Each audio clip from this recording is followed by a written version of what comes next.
ഒരു അടിപൊളി അൽഫാം ചിക്കൻ, കൂടെ പിഷാവർ റൈസും ബുഹാരി റൈസും. അറബികളുടെ ഒരു ഫേവറേറ്റ് സ്പോട്ടിലാണ് നമ്മളിപ്പോൾ ഉള്ളത്. എവിടെയാണെന്ന് അറിയണ്ടേ? ഹായ്, അജ്മലാണ്ടോ, ബെഹ്റിനാണ്. നമ്മളിപ്പോൾ വന്നിട്ടുള്ളത് ഇസാ ടൗണിലെ മുഹമ്മദ് നൂർ അൽ ബുഹാരി റെസ്റ്റോറൻറ്റിലാണ്ടോ. നമ്മൾ ഈ ഗൾഫിൽ വന്നിട്ട് അറബികളുടെ ഒരു ഫേവറേറ്റ് ഐറ്റം ടേസ്റ്റ് ചെയ്തില്ലെങ്കിൽ അതൊരു മോശമല്ലേ?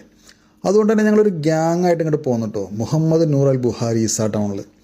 ഇസാ ടൗണിൽ പഴയ ചോർ ബസാറിൻ്റെ അടുത്തായിട്ടാണ്ടോ ഈ റെസ്റ്റോറൻറ്റ് വരുന്നത്. ഞങ്ങളുടെ കൂടെയുള്ള ജാഫർ ഭായി ഇവിടുത്തെ സ്ഥിരം കസ്റ്റമറാണ്. മൂപ്പര് പറഞ്ഞതനുസരിച്ച് ഒരിത്തിരി ലേറ്റായിട്ടാണ് ഞങ്ങൾ വന്നത്. ഉച്ച സമയത്ത് ഇവിടെ അറബികളുടെ നല്ല തിരക്കായിരിക്കും. പക്ഷേ ഞങ്ങൾ എത്തിയപ്പോഴേക്കും തിരക്കൊക്കെ ഒന്ന് ഒതുങ്ങിയിട്ടുണ്ടായിരുന്നു കേട്ടോ. താഴെ നിന്ന് ടോക്കൺ എടുത്തിട്ട് മുകളിൽ വന്നിരുന്നാണ് ഫുഡ് കഴിക്കുന്നത്. സീറ്റിലിരിക്കണവർക്ക് ഇരിക്കാം, അല്ലാത്തവർക്ക് മജ്ലിസ് ഇരിക്കാം. നല്ല അടിപൊളി മജ്ലിസ് ഇവിടെ ഉണ്ട് കേട്ടോ. ഞങ്ങൾ എപ്പോഴും ഇതാ ചൂസ് ചെയ്യാറ്. ഇവിടെ ഇരുന്ന ഹൈവേയുടെ നല്ലൊരു വ്യൂവും കാണാം. അങ്ങനെ ഇരിക്കുമ്പോൾ സാധനം എത്തി കേട്ടോ. പിഷാവർ റൈസും ബുഹാരി റൈസും മിക്സ് ചെയ്തിട്ട് ഞങ്ങൾ ഓർഡർ ചെയ്തിട്ടോ, കൂടെ അൽഫാം ചിക്കനും.